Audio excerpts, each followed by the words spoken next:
И така, водещите новини.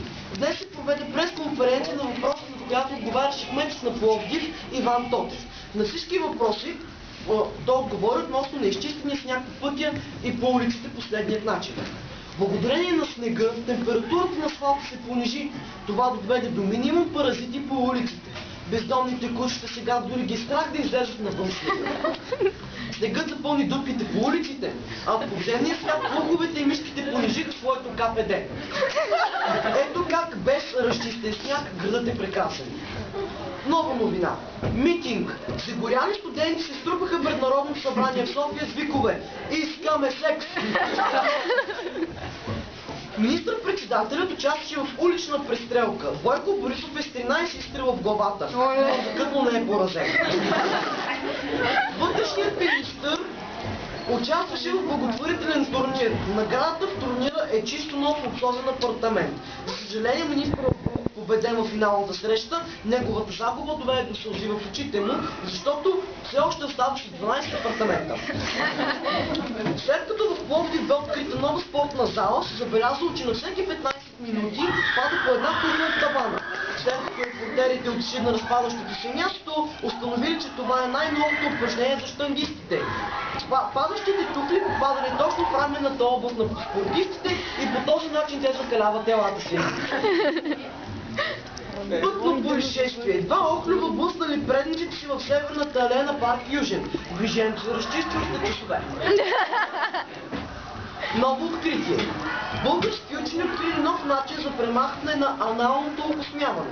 Насочвайки слънчевите лъчи през лупа и изчислявайки ъгъла на падане, на горещението лъче сгаря всички косми по задните. Спортните новини. Локомотив Пловдив бе победен като домакин на Светкавица Търговище. С 3 гола за домакините се отчете Базил де Карвалю. Крайен резултат Локо Пловдив Светкавица 0-3. Национален рекорд в вдигането на тежести. Състезателите от Перник. Барселона надви късно с нощи Манчестър Юнайтед. На англичаните все още им се бие свят. Нов допинг скандал. Този път в Левски София. Докторът на Тимил обясни, че това е някакво странно проявление на допинг комисията, защото вместо забранени стимуланти, докторът е давал състезателите Виагра. Григорий Димитров не успя да надвие номер 3 в света Роджер Федерер. Причина за това беше, че след като не успя да види една от приличните към него топки, тя го централа точно по сяката. Времето. Цунами върхлетя Лисабон. Вълната бе причинена от Чък Норис. Казват, че цунамито се е създало, когато Чък Норис пръднал от другия край на света. Очакват се проливни дъждове в страната. В случай, че нямате вода, можете да се изкъпете в дъжда.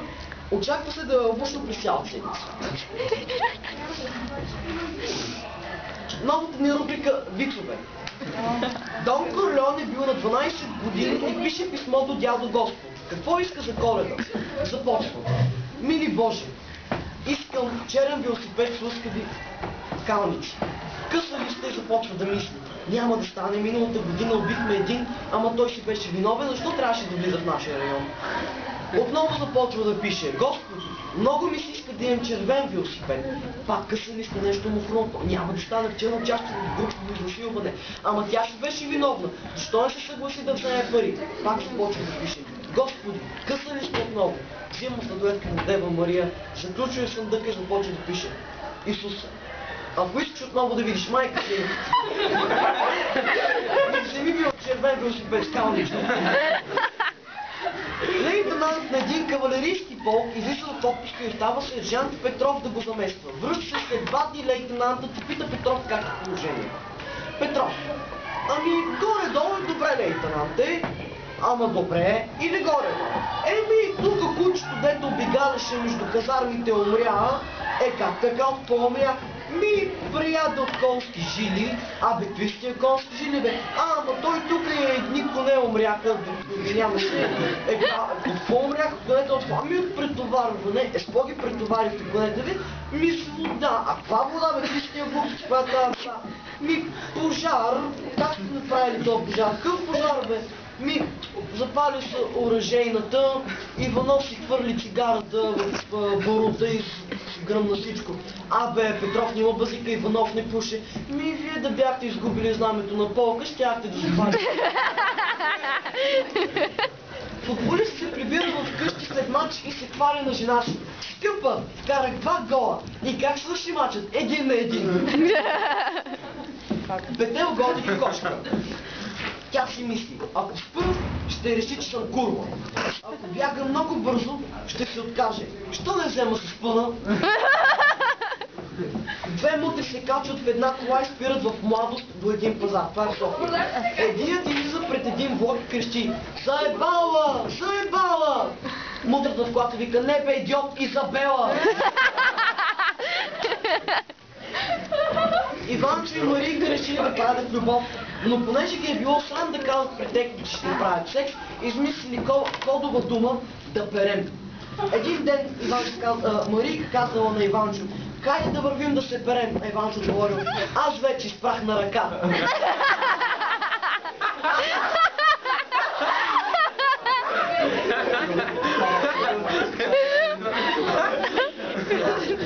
Двама руснаци стоят пред супермаркет и спорят.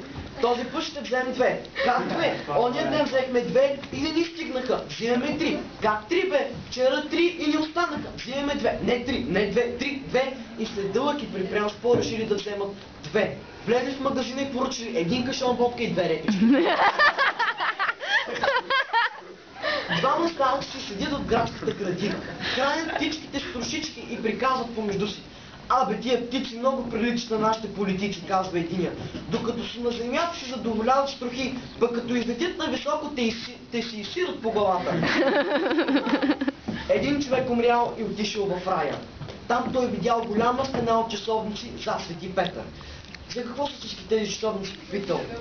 Свети Петър отговорил, че това са часовниците на лъжите. Всеки път, когато лъжеш, стрелките на часовника се виждат с 1 секунда напред. "Аха", казва човек, но в кого е този часовник? "Това е часовникът на майка Тереза. Стрелките му не се помести. Някак никога не е казвал лъжата." "А къде е часовника на бате Бойко?" пита човека. "Неговият ли? Пописа на Исус. Ползва го като вентилатор."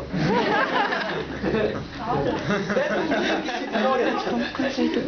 блондинки си говорят. Едната е бивша жена, а другата е настояща съпруга на един и същи мъж. Та едната казва: "Той е дебел, той не е дебел." И пак така: "Той е дебел, той не е дебел, той е дебел." "Абе, не е дебел, ти казвам, на те постап ти е малко." Мръсните вицове. Един мъж отива при една проститутка и пита: "Ко правиш за 5 лева?" Тя казва: "Вкарване и изкарване." "Добре, сложил презерватива, вкарал го, но не го изкарал." "Що не го изкарваш, бе? Мина само 2 пъти." Отива 2 пияни на стадиона и решава да играят футбол. Единият казва: "Аз ще бъда 2 отбора и съдиите." "Абе, всички на терена." Другият отговаря: "Добре, аз тогава ще бъда публиката." Почват играта. По едно време той, дето е публиката, замерва играещи с кутийка от бира. Играч се ядосва и казва: "Идиот такъв, от 25 човека, как така бъшмеш от 4?" Публиката отговаря: "От 50 000 на стадион, къде разбрах, че съм аз?" Двама отишли да пият в Южният парк. Напили се яко. На другия ден се срещат. Единият целият в синини от топси. Другият го пита: "Какво е станало с теб?" "Вчера, като се разделихме с теб, успях да мина само 10 метра и една кола ме удари в коляното. Точно да стана и един кон с копитото му удря яко в гърба. Отново пада, става и един самолет. С крилото по шията. Елефанта ми откъсна главата. Дигна си главата, бам, и една ракета точно между очите." Не вярваш ли? Питай шефа на въртележката. Двама пияни се карат. "Признай, че в мен все пак има нещо качествено." "Да, половинката Джони Локър, която изпира." Клиент влиза в кръчмата и поръчва: "Една голяма ракия и най-дългата ви сламка." "Но ракия не се пие с сламка, господине." "Ай, защо най-дългата?" "Лекарят ми каза да си е по-далече от кола." Това е приятна почивка.